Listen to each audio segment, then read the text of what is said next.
Hello YouTube, and welcome to another ride. Today it is what was it, 42 degrees when I left the house, and I think it's supposed to get up to somewhere around 46 today, so it shouldn't be too bad of a ride out here. Just kind of taking it easy on some of the paved back roads though. Just kind of going for a nice relaxing ride today, not doing anything too crazy. It is getting to be, well, it is deer hunting, so so I'm avoiding a lot of the gravel roads where you're gonna have a lot of hunters running around, and that way I'm not in their way and they're not flushing deer out into my way, so that's just much easier. I'll go around some of the lakes, and still plenty of good roads I can go around, which I shouldn't be in anybody's way, scaring deer way, and no deer should be hopefully scared towards me. So we're going to go out and enjoy the beautiful sunny day and see if it feels somewhat warm or if we're feeling pretty cold out here. Yeah, other than that, I think on a video previously I was going to talk about the guards I put on there on this bike, and I went with the oh, now I'm going to forget the name of it, the T-Rex guards, and they come back a little bit to the frame. I know there are a couple of the guards that came back to the frame, and this being one of them. That seemed to be a good idea for me for get a little extra support to that thing.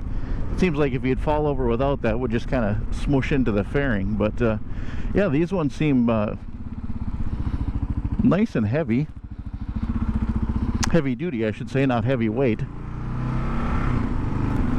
They weren't that heavy weight wise, but the placement of where it bolted on and everything seemed like it should be fairly robust.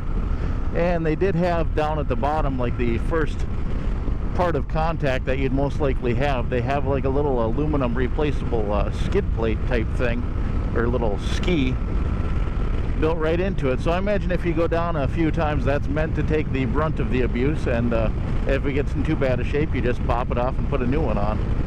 But where I put this thing down is more than likely, if it gets put down, which it's probably not a matter of if, it's probably when, and it's more than likely going to be on a once I start to take a little bit more daring trips down some trails and stuff like that. So I don't imagine that those little sliders will get too much abuse, because they'll just be planted in dirt or gravel or a rock or something like that, so not on pavement, hopefully. We don't want that. And other than that, it is getting into the colder season, so I probably won't be taking the well, the Sportsters, they don't like cold at all, or my Sportster doesn't anyway. The Road King's not so bad, but the Vulcan, that doesn't mind the cold at all. So usually when it gets to be this cold, previously that was my last bike I'd be riding into the fall. This one really does not like, or doesn't mind the cold at all. So, and it's really comfortable to ride in the cold. You get a fair amount of wind blockage. So this one is becoming my go-to for the cold weather. So you'll probably be seeing more of that as we get into the I'm guessing my last few weeks of the riding season. Hopefully I'll get the Vulcan out one more time, possibly the Road King. And oh, look at all the bales. They've been working hard baling that field. Everything's brown and dead looking, and I won't see life again out here till next spring.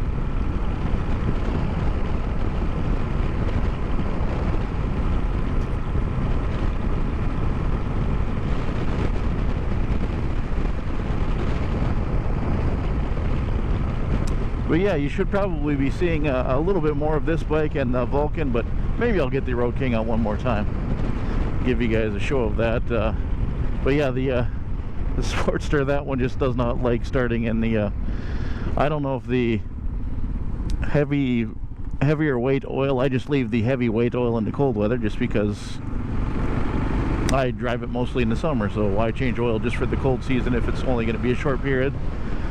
You know, I can't drive that bike all winter long, so no point in getting a winter weight oil.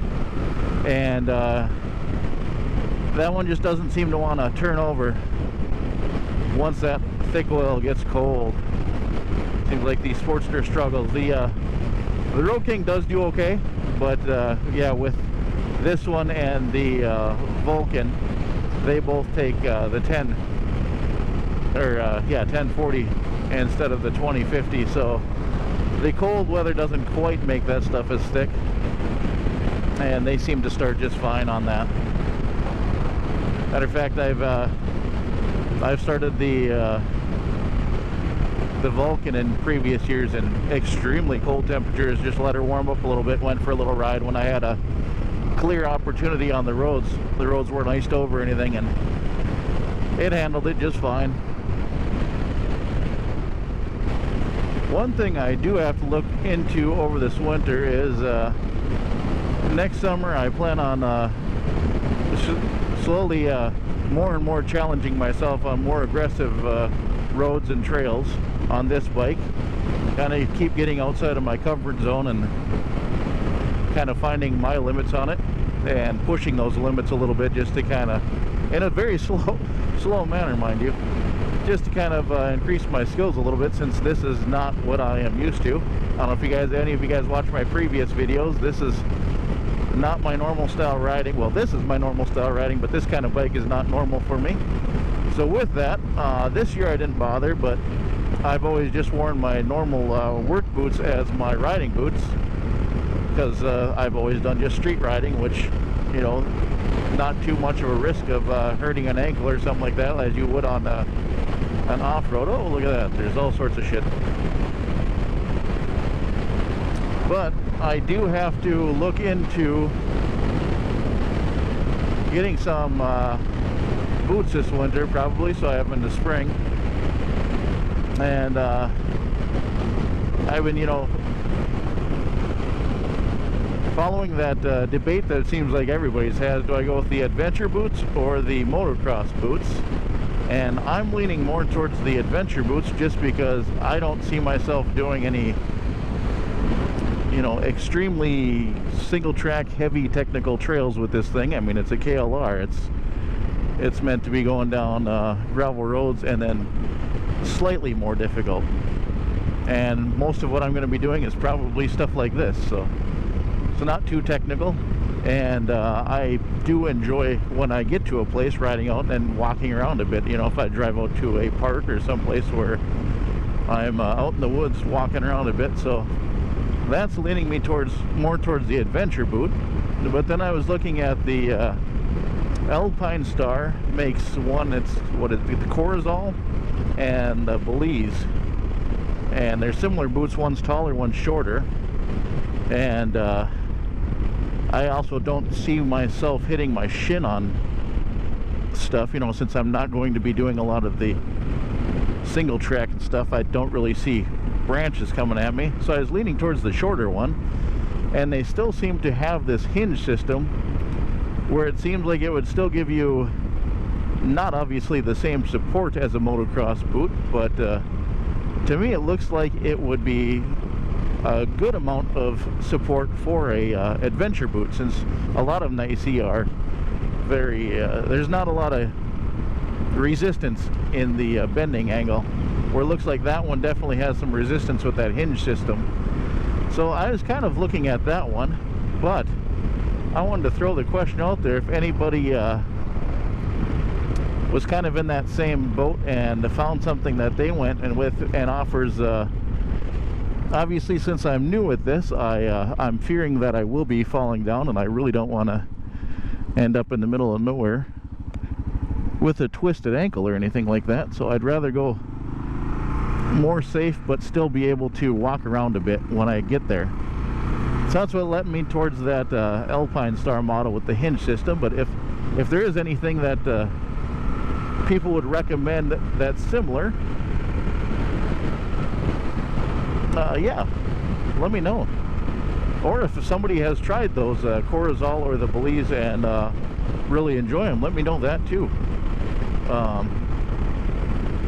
At first I was looking at some of the, you know, just entry. I didn't want to go too expensive just because this is all new to me and I don't really know what it is I want. So I thought in case I have to change, you know, in a year or two, I'll start cheap. But yeah, that one seemed to be kind of at the top of what I was looking to spend for the first time around. But if I'm wrong in my thinking, let me know on that. You know, like I said, I'm all new to this and I am willing to take advice.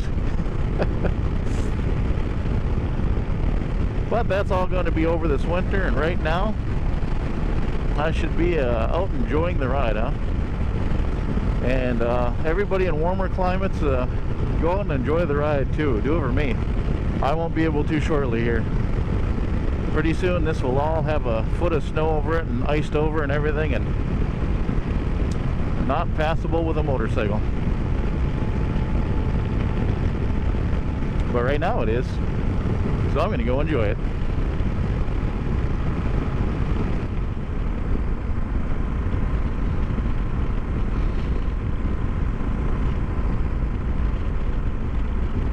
And here we're coming around the, what would this be, the east side of Grand Lake, I believe, in the St. Cloud area. It's just a kind of a quiet road down a heavily populated lake area. And that is an interesting garage top. Is that like a astronomical thing, or huh? I don't know what that thing was. Oh, we got the yard service out getting the last of their business in. Oh, looks like a tree service over here. Everybody's out doing the work today.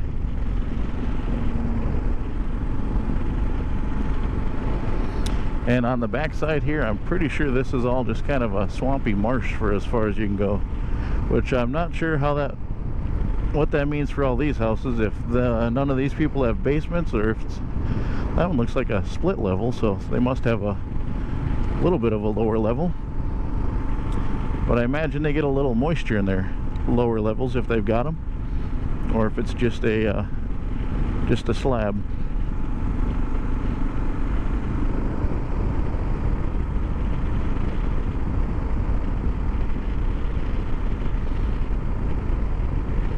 Oh, look at the greenhouse on that place. Boy, that is a nifty garage too.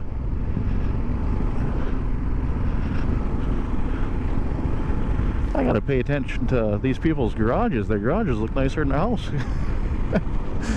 They're doing something right.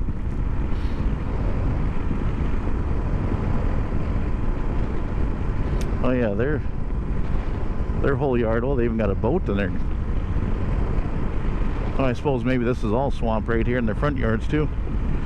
I guess I don't know. If the lake's on that side, would this be the front yard or the backyard? It's just one of those things you never really know.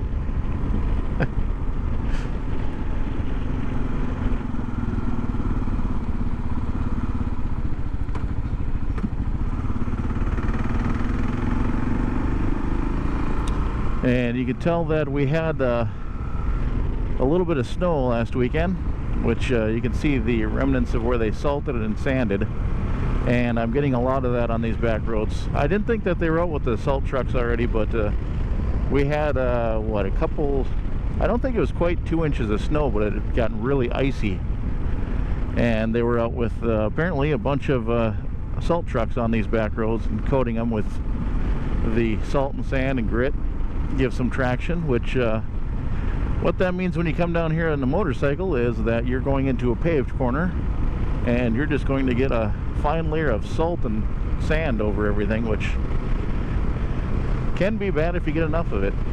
Hopefully we're not in that boat yet, but now that I know what's out here, you just drive cautiously. It's no big deal.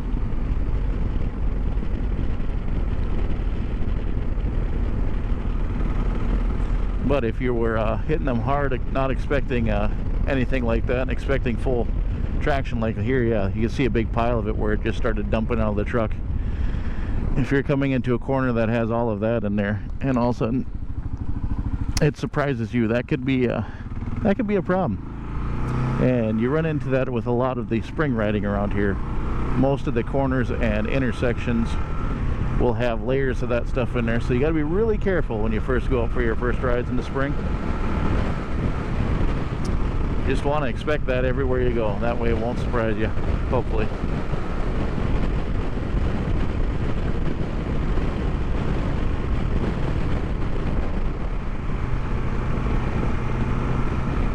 On all these paved roads, I'm seeing more of the manure and everything, mud and everything spread across the road, so you got to watch just as much for that. And that's another reason why in this time of the year and in the first beginning of the spring, where you see a lot of the manure and field crossing and stuff, I don't always take out the Road King, because I really don't want that. This time of the year when it's cold, you can't really take it out and wash it off with the hose, so I don't want that thing covered with the poop.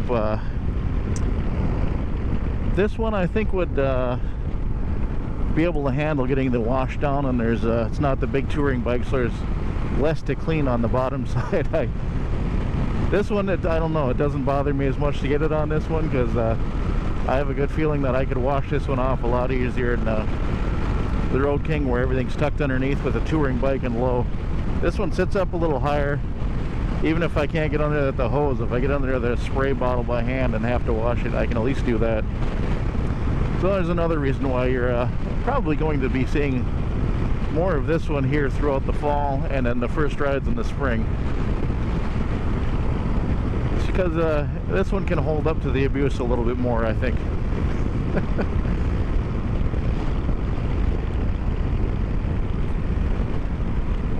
We'll check out this little back road here, and then beyond that, my hands are starting to get cold, so I'm probably going to be finding a spot to turn around and head back home. But if you've made it this far, God bless you. Thank you for watching. There's a whole bunch of turkeys right there. Hopefully none of them come on their own. But yeah, if you made it this far, God bless you. Thank you for watching. Continue watching some of my older videos. Keep watching for my new posts. If you like what you see, do all the good YouTube things. Give the thumbs up, give the like, subscribe, all that stuff. Really helps me out. And yeah, thank you for watching. God bless you. And until next time, YouTube, see you later.